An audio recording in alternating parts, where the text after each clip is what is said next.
don't tell people what you know. Right. Keep them poor.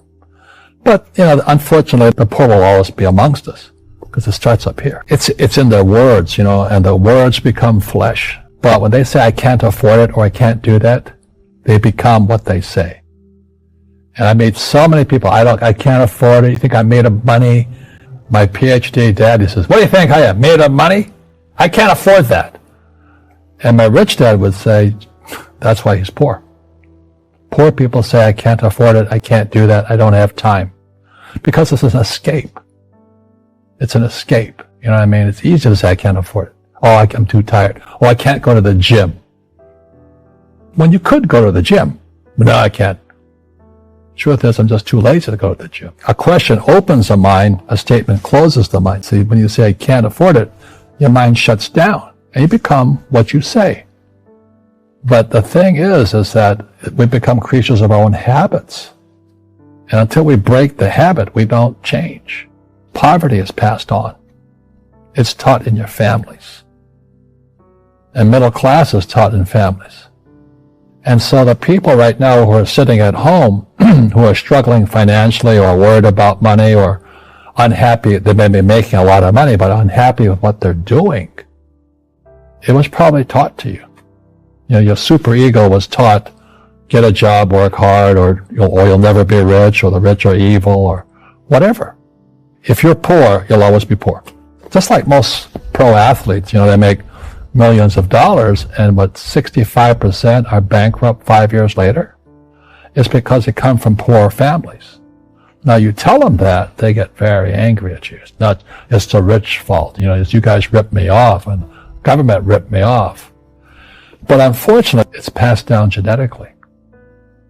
That's the frightening thing. We've got to change what we teach our kids. So I remember raising my hand when I was 9 years old, talking to my fourth grade teacher. I said, when am I going to learn about money? She says, the love of money is the root of all evil. We don't teach money at school. I said, why not? And she couldn't answer me. And she got very flustered. She says, go ask your father. He's my boss. So my father was the head of education, PhD, all that stuff. I go home and ask him, I said, why don't we learn about money in school? And he looked at me and says, because the government doesn't let us teach that subject. The government tells us what we can teach and what we can't teach. And I thought that was strange. And I said, but aren't we going to school to learn about money? He says, no, your job is to get a job. I said, but you get a job to earn money. He goes, no, you're supposed to just get a job. I went, no. Isn't the purpose of a job to earn money? He goes, you're correct. I said, so why don't I just learn about money? I can skip the job part, And he got flustered and he said, look, if you want to learn about money, why don't you ask your best friend's father about money? So I asked him. He says, because Mike's father is an entrepreneur. And I said, what are you? He says, I'm an employee. I'm a government employee. I went, oh, what's the difference? He says, the difference is an entrepreneur must know about money, or they're no longer entrepreneurs.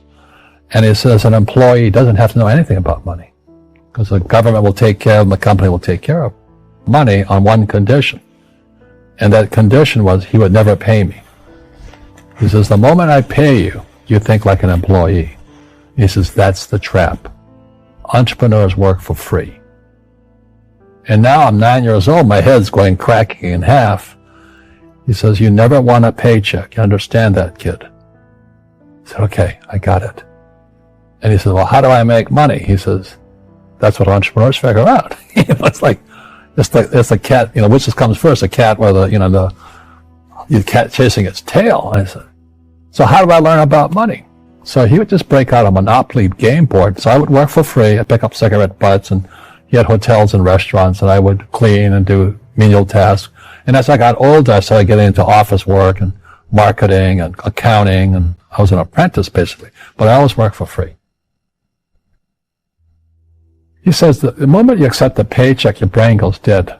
As long as you're hungry, you'll think. And he was a great, great teacher. You see, most teachers in school They're out of ethics. They teach subjects they themselves don't practice. A fake teacher is somebody who just wants a job and they'll teach anything. They teach how to shine shoes if you pay them more money.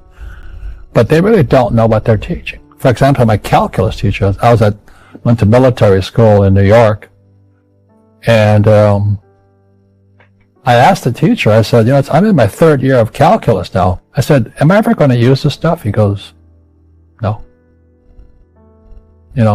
Said, why do you teach it?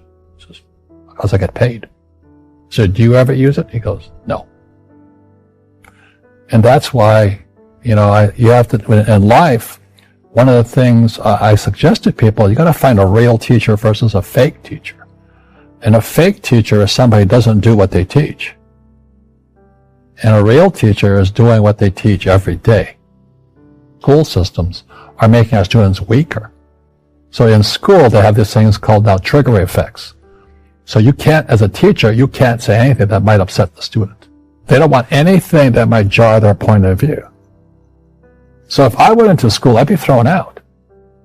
Because I threaten them. And to me, isn't school about opening your eyes and minds to new ideas? But that's now out of the system. So everybody's got to be PC, politically correct now. And it's killing us. It's killing the brains of our kids. They're going backwards. But in their minds, they're more enlightened. If I didn't have ideas that shook me, I wouldn't learn anything new.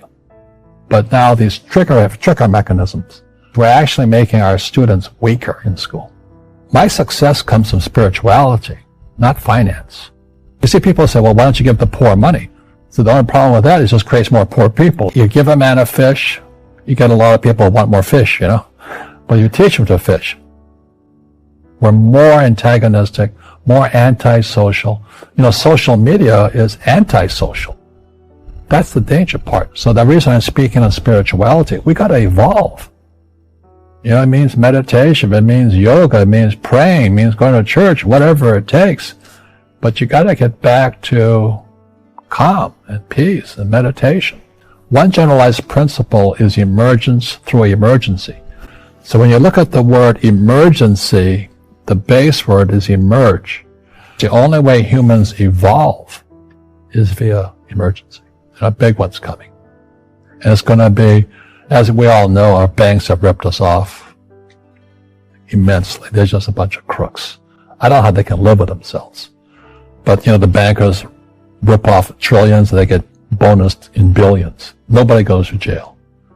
That's the sickness of our society. So that's when I write about financial education. It's almost like self-defense. It's almost like taking judo against our own government and our own banking systems and Wall Street. People who are afraid of making mistakes, like they teach in school, they don't ever grow. Because spirituality is there's good and there's bad. There's right and there's wrong. There's up and there's down. Most people only want to be right. They only want to be positive. Well, you can't have that. That's not reality. Every time I failed, it was like, good. I said, okay, what have I learned? And the average person, the reason they're poor is they haven't failed. They play it so safe. They haven't made any mistakes like they taught in school. That means they don't learn anything. That's why the school system's actually fundamentally corrupt. It's anti-education. Don't make mistakes and don't ask for help. And if I didn't ask for help, I have my accountants, my attorneys, my bankers, and all that. I go into business like a rugby team. Boom, boom. And we kick butt.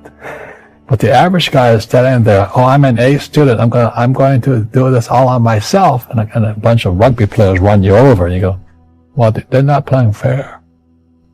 You're playing stupid. You should have a team. You should have accountants, attorneys, and bankers, and all that stuff. But that's not the game I want to play. I said, then don't play the game. So what I say to young people is, you find your game.